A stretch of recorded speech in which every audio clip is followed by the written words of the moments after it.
Well, with that, I might jump in and get started since we're 2 minutes past 10. My name is Sam. If you missed it from earlier, I'm Keela's marketing director. And before we jump into the session, I just want to start today by acknowledging that here in Vancouver, we are on the traditional, ancestral, and unceded territories of the Coast Salish people, the Musqueam, Squamish, and Tsleil-Waututh First Nations. And I'd like to give thanks for their generosity and hospitality on these lands and waters.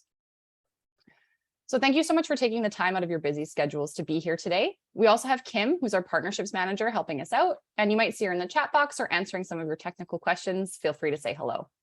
So if you are new to Keela, welcome. We're a nonprofit management software that helps you manage your donors, market your nonprofit, and most importantly, raise more money. This webinar is brought to you by Keela in partnership with Imagine Canada's Grant Connect. And so Grant Connect is Imagine Canada's signature fundraising research platform, whose comprehensive database and powerful search tools will help you target funders faster and have more proposals accepted. We're tag teaming a series of webinars in the coming months with experts in the space on everything around from how to make your grant application stand out for funders to reframing conversations around overhead and more.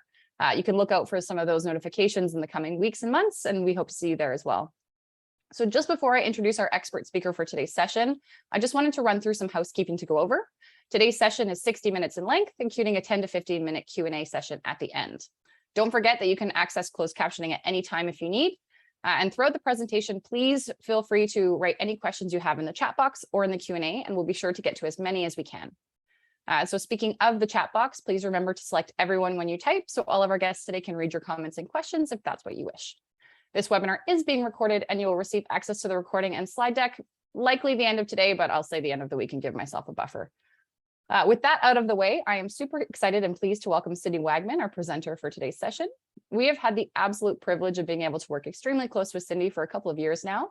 She is the president and founder of the Good Partnership, a values-driven, social justice-informed consultancy that is working to unlock the potential of small nonprofits through fundraising. She's the host of the Small Nonprofit Podcast, Canada's #1 podcast for charities, and the author of Raise It, the Reluctant Fundraiser's Guide to Raising Money Without Selling Your Soul.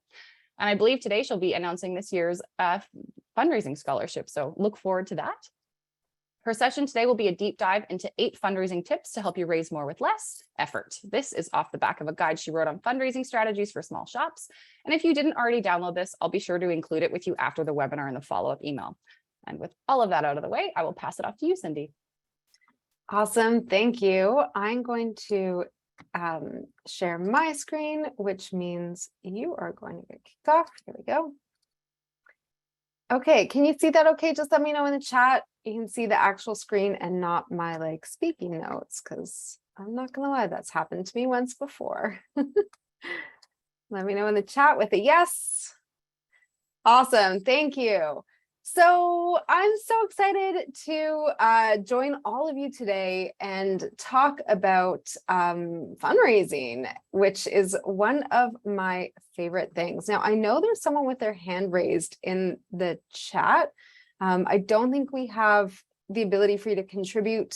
So please put anything in the chat if you need any technical help, and we will dive right in.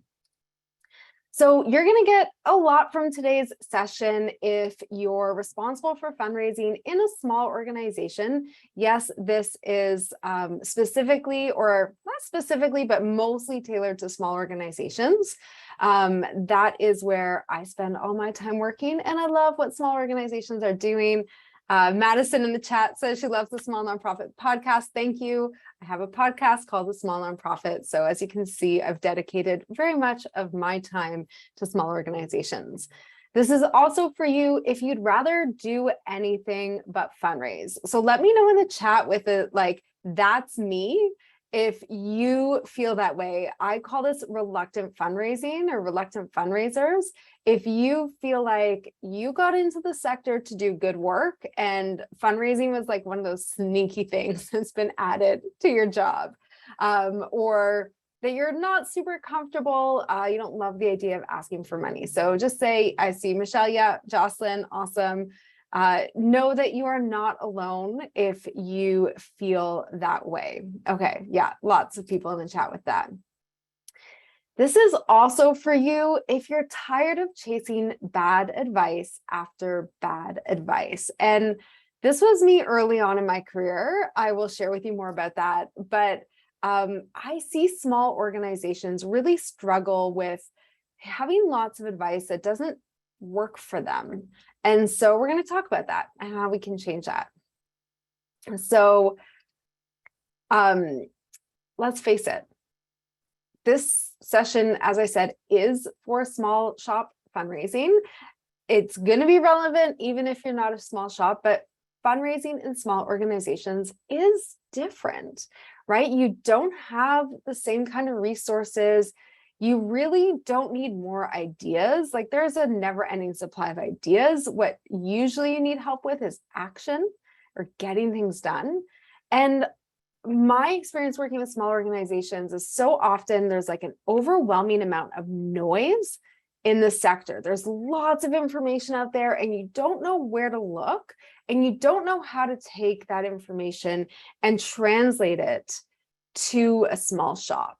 It's kind of like going through that process of like adapting it to make it relevant to you.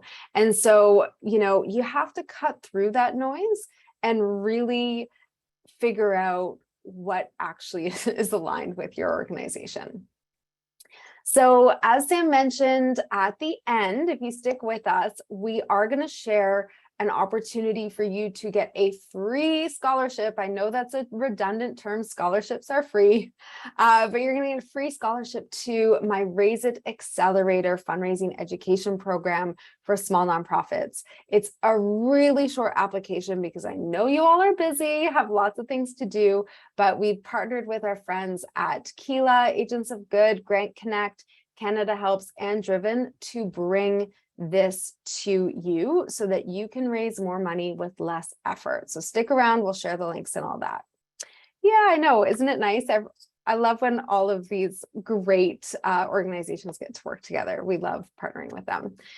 All right, so we're going to dive into the 8 tips that we're going to cover. Now, I'm going to deep dive into some of them and I'm going to gloss over some more, but we will have time at the end if you have specific questions, or feel free to ask questions in the chat. I will try to stay on top of the chat. If I miss anything, just ask it again. All right. So tip number 1, stop trying to copy the big shops. If I leave you with anything today, it is this. Fundraising for your small organization is not going to be the same as what you see the big organizations do. I remember, rewind 20 years to me in my first fundraising job, sitting around the board table at my organization and presenting my first fundraising plan. And I was really proud of this plan. I'd gone to conferences and done lots of education to learn more about fundraising and really put something together that was comprehensive and meaningful for my organization.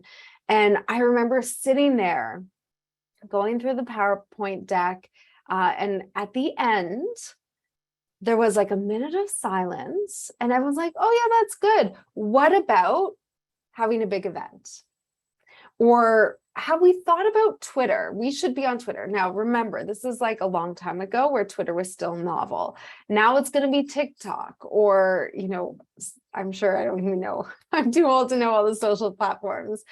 But I was overwhelmed by this sort of everyone just throwing ideas at me, because what happens is, and these were my board members, my fellow managers within the organization, they equated fundraising with what they see other organizations do, and they didn't have the education that I had to know what fundraising actually works for a small organization and what goes into managing your fundraising day to day.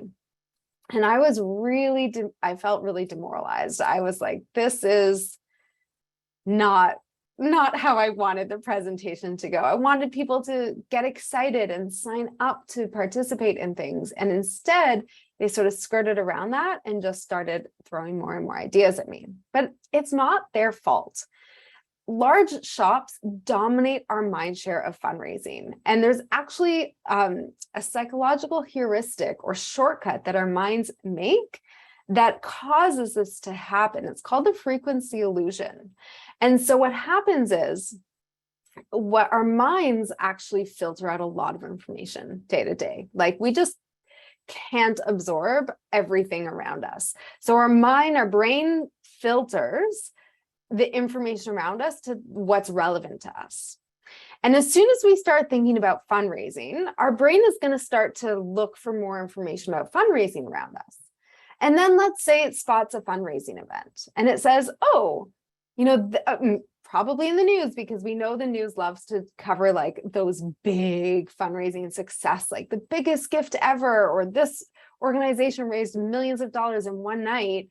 And so you might read the paper and say, oh, that event was really successful. What happens is your brain is then going to pay more attention and notice big fundraising events more. So all of a sudden, you're going to start thinking that there are more, like that's what fundraising looks like, that's the standard to raise $1 million in a night. And so our brain actually distorts the information around us. And because we're surrounded by this sort of mind share of big shop fundraising, we start to see those things pop up more and more. And we stop paying attention to like the little letter we get in the mail or the email that we received. And so we think of things like big events, grants is a big one, corporate fundraising, which we see, a bank's name on a building or on an event, and we think, okay, well, the banks have so much money, they must give. So this frequency illusion starts to distort the reality of fundraising, and we can't see how to translate it to our small shop.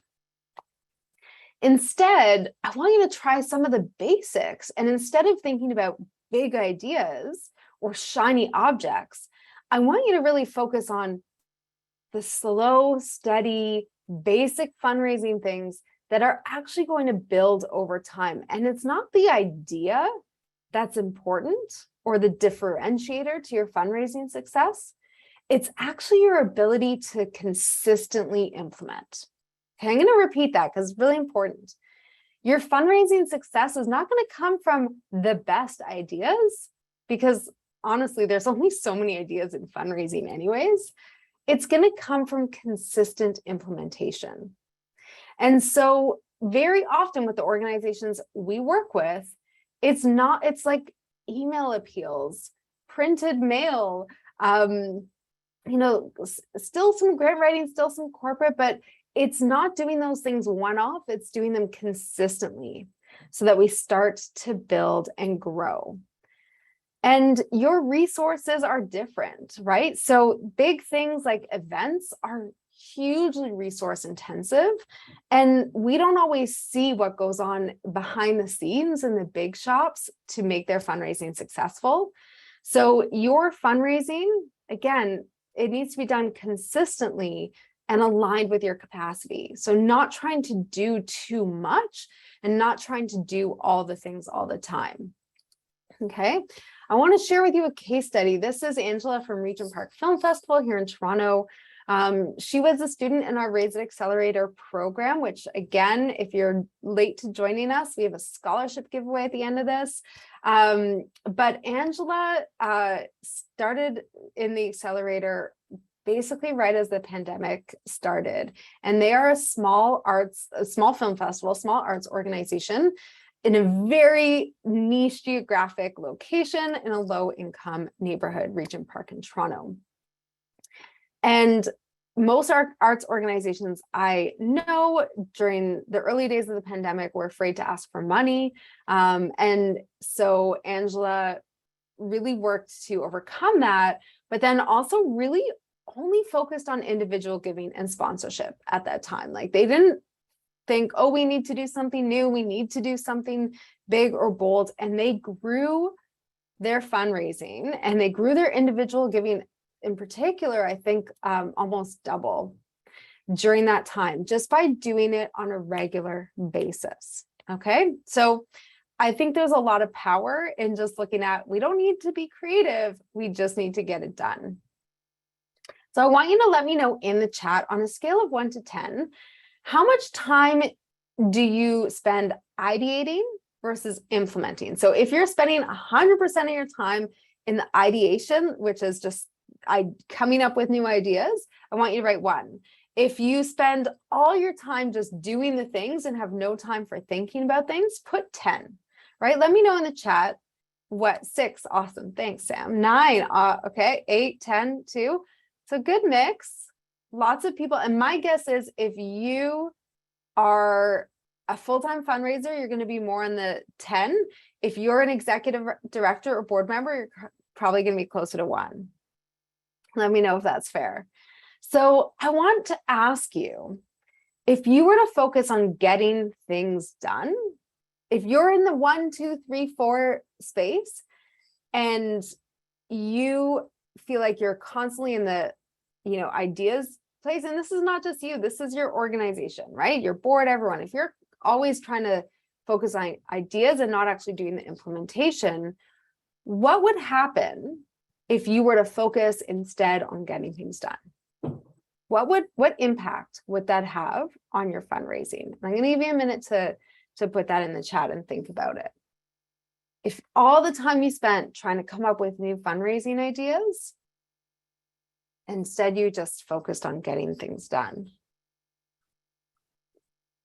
Yes, you do need a fundraising strategy, but that actually shouldn't take very long to develop. It's usually in the absence of a strategy that people spend time ideating because they don't have a strong strategy. Awesome. All right. So tip number 2 is a quick one because we don't have time to dive into all 8. So all small organizations constantly want to find new donors. And I get it. Like, we all want more donors. But most of those organizations forget about stewardship. They forget that actually the best source of donations are your existing donors. And so spending time engaging and building the systems around your donors, around stewarding your donors. And for those of you who don't know, stewardship is basically building the relationship after they give. You are going to start to see your donor retention. So the people who have given in the past continuing to give, that is the best way to continue to grow your fundraising. Most organizations lose about 70% of their donors every year.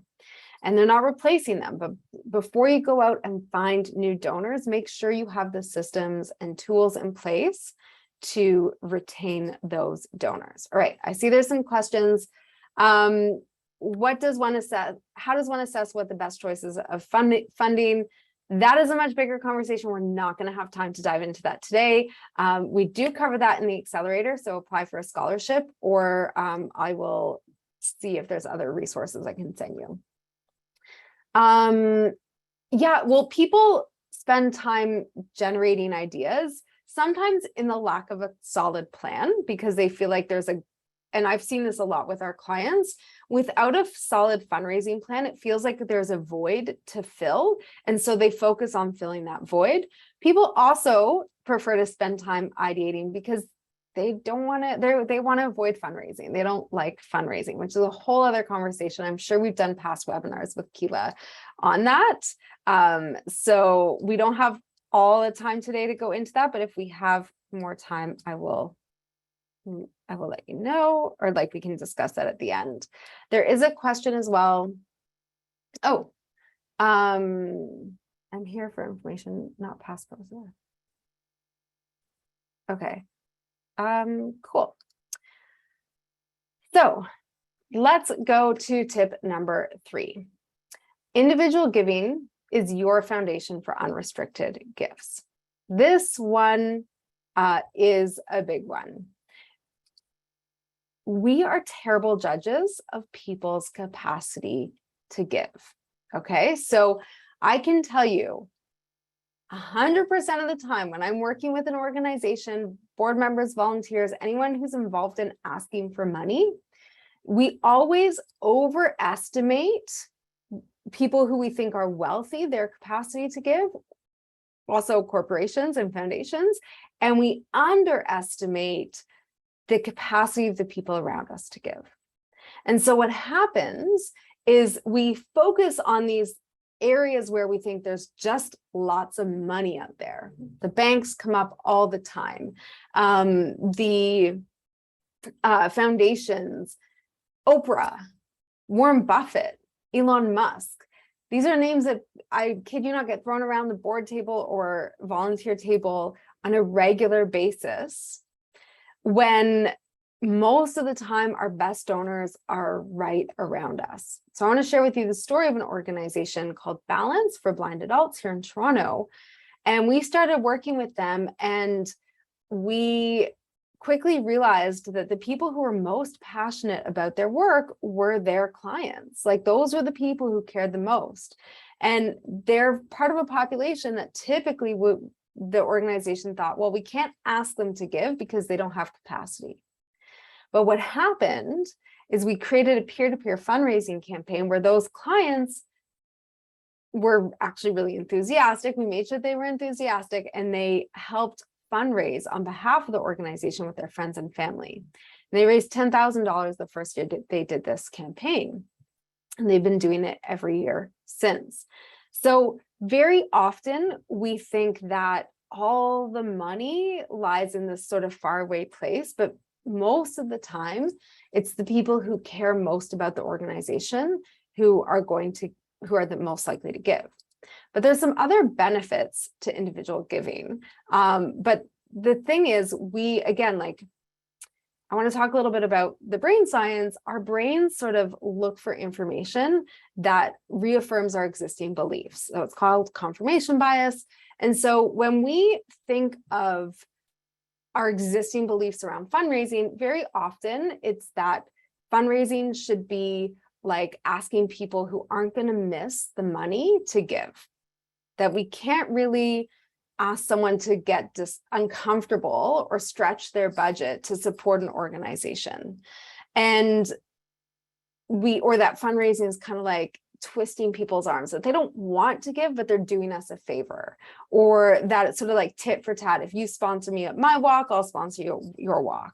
And so all of a sudden, with all these sort of ideas floating out there around individual giving and who isn't going to miss the money, we fail to see, or our brain doesn't see the information that's actually very prominent, which is individual giving drives most of charitable giving in Canada and the US, and I believe everywhere else. If you can see this graph, you will see that it's about, I would say, 4/5 or so of charitable giving is from individuals, and then a fifth approximately, because these are not, I haven't done the math, but approximately a fifth is from corporations.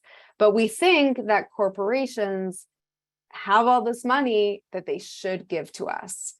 But when we focus on that, we fail to see all the people who want to give to us because they love what we do. And when we start to build that base of supporters, individual donors, what happens is we start to build like a little river or a stream of undesignated reliable funds. So if we do this kind of fundraising consistently, we start to build a bigger and bigger pool of money that is more predictable and reliable, and most of all undesignated, because we know the challenges that come with project funding. So here's another case study. This is Furniture Bank Toronto. We worked with them, and honestly, all we did was invested in stewardship. We set up some great automations and personalized stewardship opportunities. We increased the number of asks they sent out a year from 1 to 3. We actually brought back printed direct mail and continued to do email. And in 1 year, their individual giving grew from 100,000 to 150,000. That's a significant increase at a time when most fundraising growth is flat. So direct mail is making a comeback, and these are the funds that actually go towards your highest needs and your mission. And part of your mission is making sure you have the people to do the work and the resources to get it done. In my experience, individual giving is the best source of that kind of funding. So I want to know, on the scale of 1 to 10, How would you rate your individual giving program? 1 is not great, and 10 is it's awesome. 1, 9, 3. Okay, so lots of low ones. Ooh, a lot more than last time. All right. So then if you were to focus on this, if you were to focus, and like I said, Furniture Bank, there was a lot of like, set things up once, spend a little bit of time every day thanking donors, and then asking from 1 to 3 times a year. So if you were to focus on growing this undesignated support, what impact could that have on your fundraising bottom line, but also on your mission? Let me know if you have any thoughts around that. And I'm going to keep moving because we don't have a ton of time. What was the cost of the program to raise 50K? So they raised 150K. I can't remember their full ROI. They actually, because it's complicated, but your fundraising cost should be aligned with how much you raise, right? So yeah, we can talk more about that at the end if you want. And yes, oh, I love that, Elizabeth. One key thing would be our ability to retain staff, right? If you had undesignated money and an unrestricted reserve, your ability to actually pay people what they're worth and set the standard for employee relations in our sector, that's a cause I'm big behind. All right. Again, I don't want to go too much into this one. Small events over big ones. Again, as I talked about before, we have this perception that big fundraising events are how a lot of organizations raise a lot of money. It's simply not true, and they're a lot of work. If you do want to do events, which I love, I like focusing on like friend raising or small events where you have like 20, 30 people, sometimes even 10 people, but you get to connect with them and you get to bring them closer to your mission. And those types of events I have found incredibly successful with fundraising. So I'm not going to deep dive into that, but if it ever comes up, events, focus on small little ones. It can be really inexpensive and just have deeper, more meaningful connections. Tip number 5, research your grants and then connect. So again, this is going to be a quick tip, but doing your research around grants is really important. And the first place I always start is, leveraging the tools out there, whether it's Google or Grant Connect if you're in Canada. There's a bunch of resources in the States, but actually like researching different foundations or grant opportunities, but never rely solely on the information that's out there. So once you narrow down your list or your list of potential applications, try and connect with a grantor, because they sometimes will respond to you and give you really helpful information. Sometimes, like in Ontario, we have Trillium Foundation. They have information sessions. They have grant officers that you can connect with that will help you put in a better application and make sure you're aligned. I remember having a conversation with a funder. It was a bank's foundation, because banks often now give through their foundations. And it was like, on paper, we fully aligned with what they were looking to fund. But when we had the conversation, she said, yeah, we're looking to fund this. And here's a little bit more details about that. And it was actually the opposite. It was like the terrible fit. And we didn't apply because we discovered that they were looking for like large numbers and our programs were deeper. So smaller numbers, but more meaningful engagement and change. So I never take for face value what's on a grantor's information, whether it's their website or any other resources you have. Try and connect with with the funders always. They aren't always going to say yes, but it's always worth a try. And then if you don't get money, if you don't get a yes, ask for feedback. And I have a great story here. This is one of my favorites. This is Allison from the Learning Disabilities Association of Halton Hamilton. And they put in we put in with them a grant application, very significant. So this organization's operating was probably around 250, 300,000. It could be a little off, but approximately. And we helped them put in a huge application for probably like that amount a year for 3 years. And the funder came back and said no, they weren't going to give the donation. And what happened is Allison reached out. We encouraged her to reach out and ask for feedback. And they gave her a conversation, and they asked her, oh, well, you know, you have funding from this source and that source, and we don't like to double fund. And she said, oh, well, we actually don't have funding from those sources. And they're like, oh, okay, well, let us reevaluate your application. And they came back and gave her the full amount. So sometimes a no isn't a never. It's ask for feedback, continue to have relationships if it's a good fit, if you're getting positive feedback. And that, I just love Allison's story there. And their organization, I think, quadrupled in their budget in the year that we worked with them, which is amazing. And I want you to remember that you're helping the funders to do their job, right? Their job is to give away money. I mean, doesn't that sound like a cool job? But at the end of the day, they have their own goals that they need to meet in terms of impact. And so if you can have conversations and ask for feedback, you can submit applications that help them and hopefully help you. I would never recommend applying for funding that's not aligned with your pre-existing mission or goals. But you're helping them do their job. I also just sort of like as an aside, I want you to know that not all foundations operate the same. There's like corporate foundations, there's sort of more institutional foundations, there's a ton of family foundations, and even on that, there's a whole spectrum. So there's some bigger family foundations that, you know, make very strategic funding decisions. But then there's small family foundations that just give to organizations that they care about and don't have formal application processes. So also know, as you're doing your research, try figure out what kind of foundation you're talking to so that you can put in the appropriate strategy to engage them. So this also works not just with foundations. I'm going to give you this case study, Real Asian Film Festival.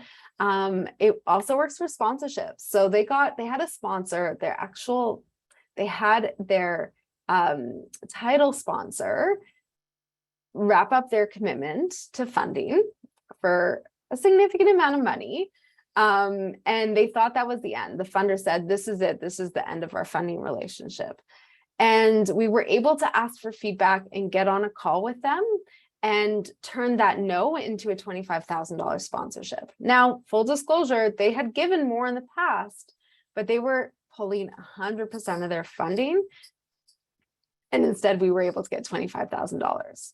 Pretty impressive. So I want to know from you, on a scale of 1 to 10, how frequently do you ask for feedback when you get a no?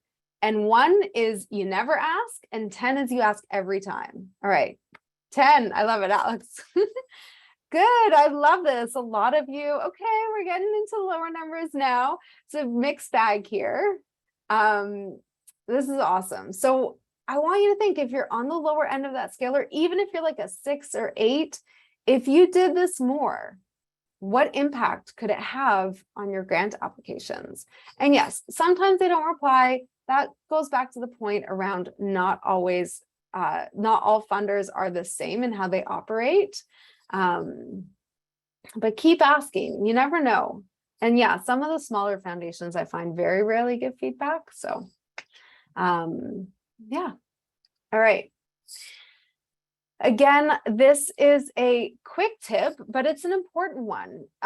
Invest in technology. So I have seen organizations spend hours and hours manipulating spreadsheets and trying to do all the things and issue tax receipts manually and do a lot of things that they're using paid staff time to do that could be done with technology for $50 a month. And I'm not joking. And I understand we have a hard time adopting feedback or adapting, sorry, not feedback, I'm reading the chat at the same time, adapting to new things and new technology and going through organizational change. But the benefit of having a system that works for you, and I'm going to shout out to Keela because obviously this is hosted by Keela and Imagine Canada today. I mean, I use Keela. I have to do the math. My guess is like 80% of our team, 80% of our clients use Keela.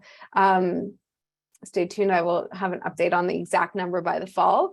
But having a technology that is easy to use is so critical to your ability to grow your fundraising program. Okay. And easy to use is the key thing there. Make sure it has the functionality you need, but the user interface and the simplicity of databases, to me, in my experience with small organizations, is almost more important. You definitely don't want to invest in tools that no one's going to use. You want it to be easy and quick to get started. All right. So tip number 8, know your audience. So I never forget, again, this is early days in fundraising. I had done a direct mail, like boot camp kind of thing. And in a whole day I did this training with like a world-renowned direct appeal specialist. And they talked about all the research that they had around the best way to develop and write a fundraising letter, 4 pages, tell stories, all this kind of stuff. And I wrote it and it was so good. And I took it to the chair of our fundraising committee and she crossed out 80% of it. She was like, this is way too long. We need it 1 page and where the stats, and like basically tore it apart with all the things that I was told not to do by the expert. And her reason was that she didn't like it. But guess what? She's not our target audience. And I see this a lot with organizations where we think that we're our audience. And so we make decisions about what we like instead of what our donors like and what they respond to. Because I'm going to tell you another thing. Your donors may say what they like, but the best way, usually they don't know what they like. Their behavior tells you what they like. So what are people actually giving to? And how do they respond? And you are not your donors. So when you're doing appeals, avoid things like internal speak and jargon. Your donors don't know what you're talking about. How do you know how to connect with your donors and connect with them or talk to them or write to them in a way that's meaningful? It's really simple. Get to know them. One of the biggest things I encourage people to do is actually have conversations with their donors. And the more you get to know them, the more you will see how you can effectively raise money with them instead of just making decisions based on what you or a board member has a preference towards. All right. Scott, how long should a cold pitch be to a foundation be? Short. I have a podcast episode, I think it's like number 5 on our podcast. You have to go way back with Heather Nelson. It's actually about corporate, but I would say the approach is the same. And she talks about how to get like micro yeses in building those relationships. So I would check that out. All right. So here's another quick case study. This is Sarah from the Indigenous Innovation Initiative. And Sarah had a $10 million fundraising goal. It's multi-year. She's still in it, but she joined our Raise It Accelerator and just followed our relationship advice on how to build relationships with your donors and get to know them. And she was able to, in those early days, raise 1.5 million in new donations in a way that felt really empowering to her. And she did that because she got to know the funders, know what they cared about. And I always think of fundraising as matchmaking. It's like kind of bringing together their interests and her needs, the organization's needs, to find that sweet spot. So getting to know your donors is super profitable. All right, where do I find the podcast? It's called The Small Nonprofit, and you can find it anywhere. If you ask me again at the end, I'll put a link in the chat. All right. So I want to know, on a scale of 1 to 10, how well do you know your donors? 1 being, I don't know them, and 10 being, I know them really well, like by name. And not just your major gift donors or your foundations or your corporations. I want you to, like, I'm talking about the monthly donors, the people who give you $100 a year every year. Awesome. It's like a little mixed. So I want you to think about, if you got to know them, what impact could that have on your fundraising? And I'm going to actually answer that for you, because I think this one is so important. When you know your donors, and someone asked about how you find the right strategy for your fundraising, your donors are going to help you find it. Because when you get to know the donors, meet with them, just ask them for a coffee. I teach about this in the accelerator. Highly recommend it. If this is resonating with you, to apply for the scholarship. But we have there's a whole process, but it's simply just meet with them, get to know them, ask them questions about why they give and what they care about. But when you do that, you are going to have a fundraising strategy that's aligned with the people who are most likely to give, because they're already giving. And you know where to find more people who care, because you know who you're looking for. You're going to be able to scale your communications, because all of a sudden, when you're writing a letter or an appeal or a newsletter, you know who you're talking to, and you know how they care, and it's going to resonate more with them.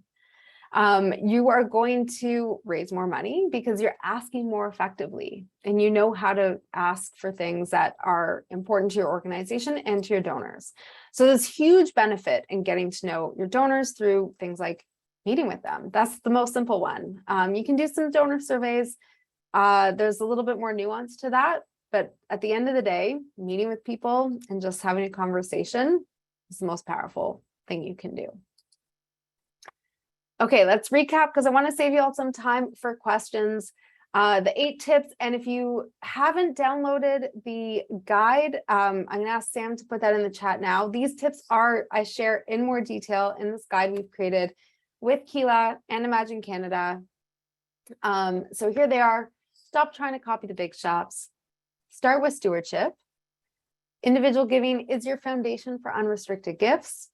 Small events over big ones. Research your grants and then connect with the funders.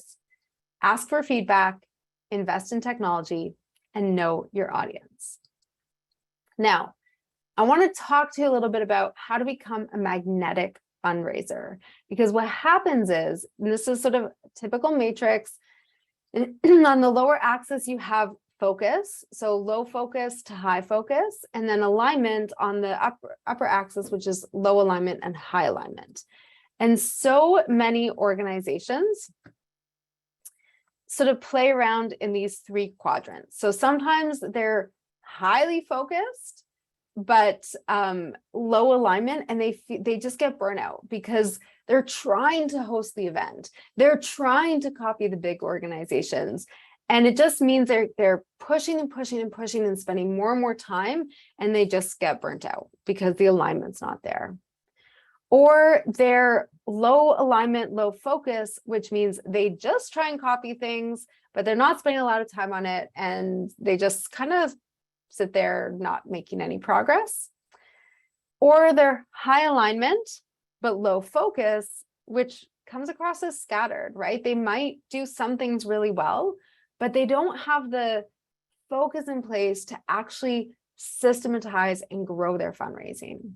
And instead, I want you to be a magnetic fundraiser, someone who is highly focused, high mission alignment with your organization, alignment around your capacity as an organization to deliver, so that it feels like you are a magnet to the money, that the money is coming to you. Shannon, thank you. I'm glad this resonates, right? So that's the quadrant I want you all to play in. Okay. So I want you to share with me in the chat what's been most valuable to you from these tips. And we have some time for questions before we wrap up. And I feel like I skipped over some questions, so please do share them in the chat. But what's been most valuable to you? If there's one thing you can do coming out of this, what action are you going to take? Getting to know your donors better. Love it. Ask for feedback more often. Yes, such a good one.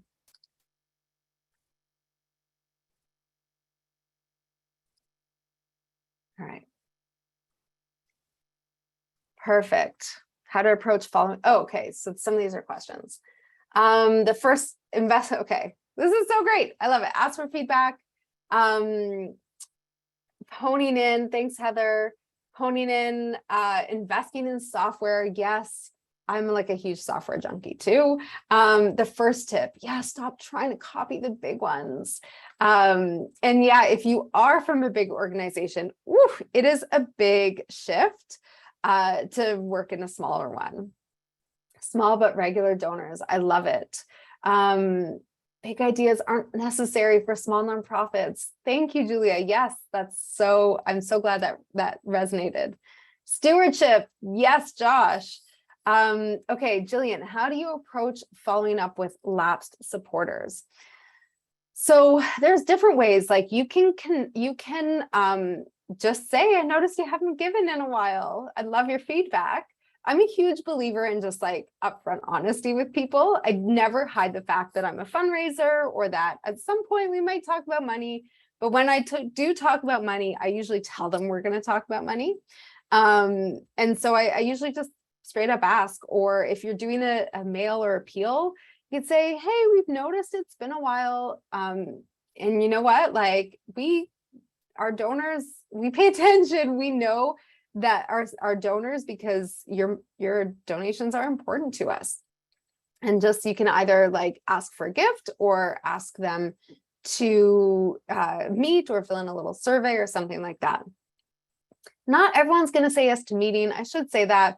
We don't have time to dive into this all, but like, you got to keep asking. You are going to get no's. You're going to get people who ignore you. Keep going through your list. Try a couple times and move on. Awesome. Okay. Thank you. Break down the basic stewardship program. I do provide consulting for nonprofits in different capacities. So you can check out my website, The Good Partnership, for that, goodpartnership.com. All of it. Amazing, Gary. Yeah, came from a large organization to a tiny one. It's tough. It is a different ballgame. We don't have a lot of donors. The only database we have is the people we serve. They don't have a lot of money. So I want you to think about like who in your, I'm going to say catchment, but like who can you almost like, the people you can reach out and connect with in a meaningful way. Who are the people who care about your work? And who are the people around those people?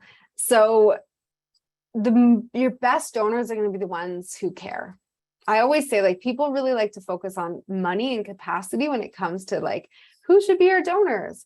But start with the people who care a lot about what you're doing. It's more important than capacity. Also, even if you have a small number of donors, even if those donors are your friends and family, I still want you to connect with them, because often we think that they're just giving because we're asking them a favor, but oftentimes they give because they actually like what we're doing, and maybe they know other people who would like what we're doing.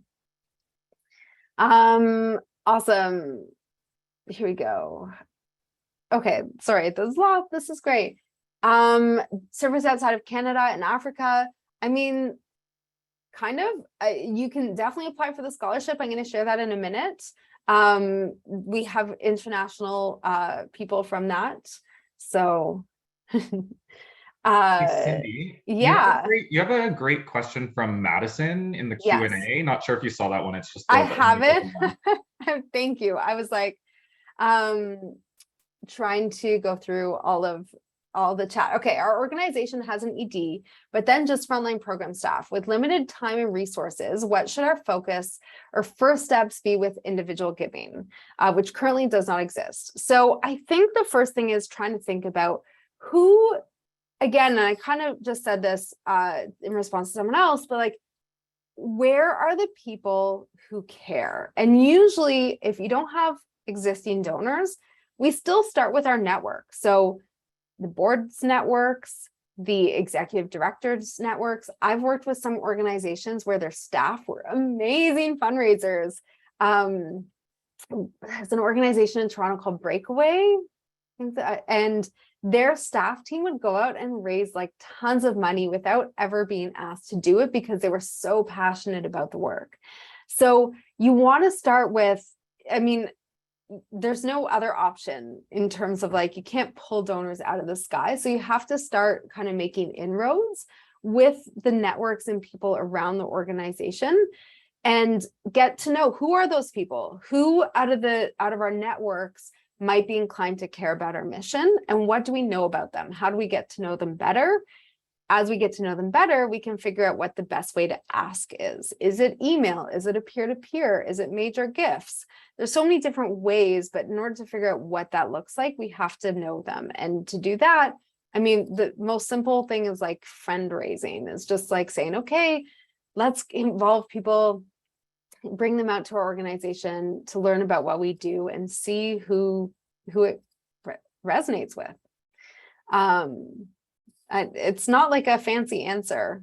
And that's the reality with fundraising. Like very often we look for these like expert answers, but most of the time it's just like slow, steady implementation and getting to know people.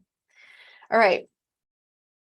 We covered questions. I do want to just wrap up, and I'll have, I think, a few more minutes for questions at the end, but I want you to, you to meet your future self.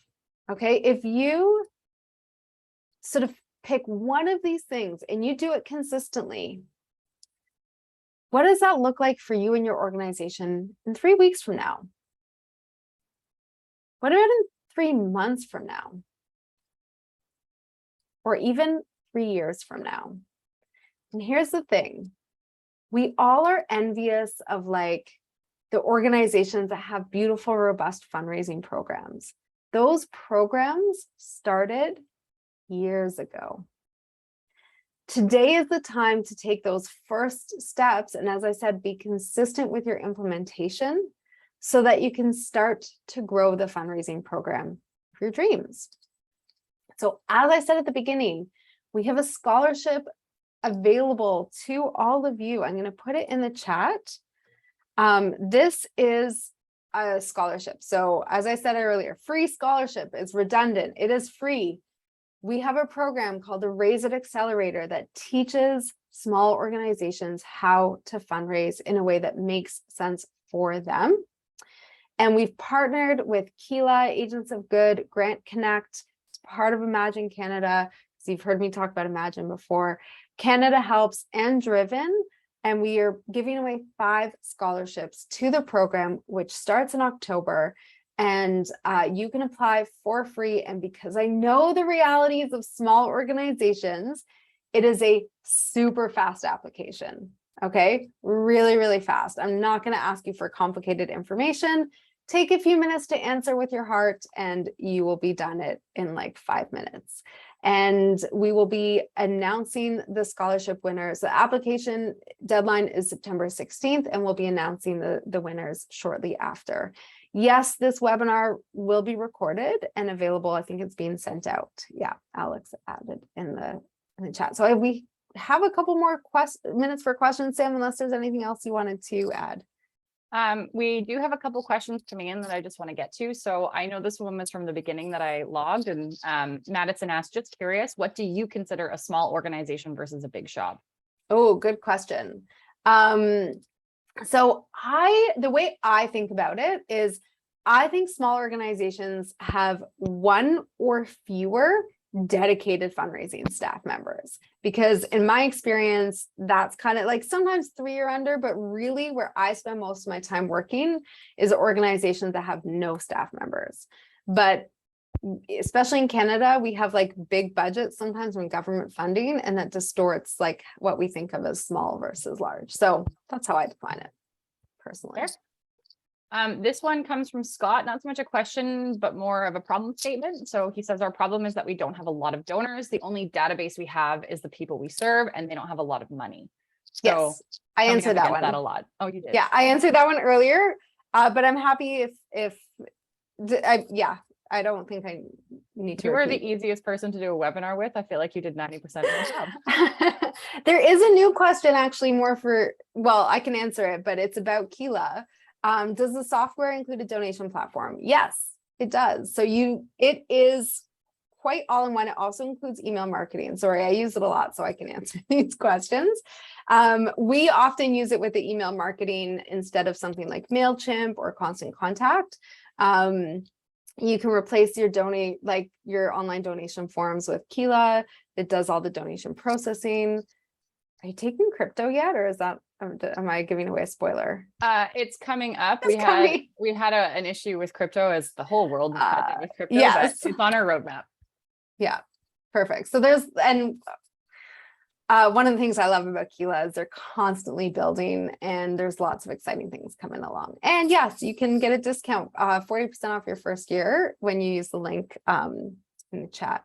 CanadaHelps does as well. Yes. And, I always say when you're looking at software, start with a list of like what function you need it to do. So like online donations, do you need do you have an event strategy? Is it paid events? Is it free events? You just need RSVPs. Do you need offline donations? Major gift management, grant management? What are the things you need to do with your software? And then look at 2 or 3 max and compare how they meet, and then test drive them. Book a demo, test drive them, because as I said before, and I will literally say this until I have no more breath left in me, this investment, any investment, is only as good as you will use it. And the user experience is more important than anything else. So there you go. I take it back. Cindy does 100% of my job for me. Thank you so much. We probably have time for one more question. So this one is, we're a small team with obviously small amounts of resources. Out of your 8 tips, which one should I action right away? So this is a frustrated answer all the time, but it's true. If you've been on any other sessions that I've done, the answer is it depends. I can't, and no one can give you specific fundraising advice without getting to know your organization and your specific fundraising program and what all the other things. So you kind of have to think, okay, how do I manage short versus long-term priorities? So individual giving is something that doesn't have huge payoff in the short term, but I think is well worth the investment for the long term. And you can build and sort of it doesn't have to be a lot of work day to day once you get it up and running. But some of these are almost like inaction, right? Just don't do a big event. So there's no specific priority, but use your own situations to evaluate that, if that makes sense. Awesome. Well, with that sage advice, I think that is time for us. So that concludes today's session for today. Thank you so much again for coming. And before we sign off here, I just want to remind you that our next Key Labs webinar is on Tuesday, September 6th at 10 a.m., the same time as this, Pacific time, which is 1 p.m. Eastern time. And during this next training session, we've invited Mayor Joyce to guide us through how to implement inclusive decision-making. She'll provide guidance on how to co-design inclusive decisions and navigate their challenges in a safe and welcoming environment. Lastly, when you exit out of here, there'll be a very short survey that will pop up right after the session, and it'll only take you 30 seconds to a minute, depending on how much detail you'd like to give. But I'm sure Cindy would love to hear how she did, so I strongly encourage you to fill that out, as we'll be sharing that with her after the session. Thank you again so much, Cindy. Your webinars are fantastic. I always learn so much from you, and I'm sure that that sentiment is echoed across everybody who came today.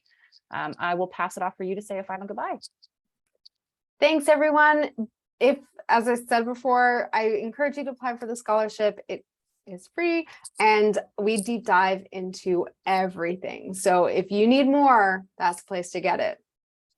See y'all soon. Thank you so much. Bye now.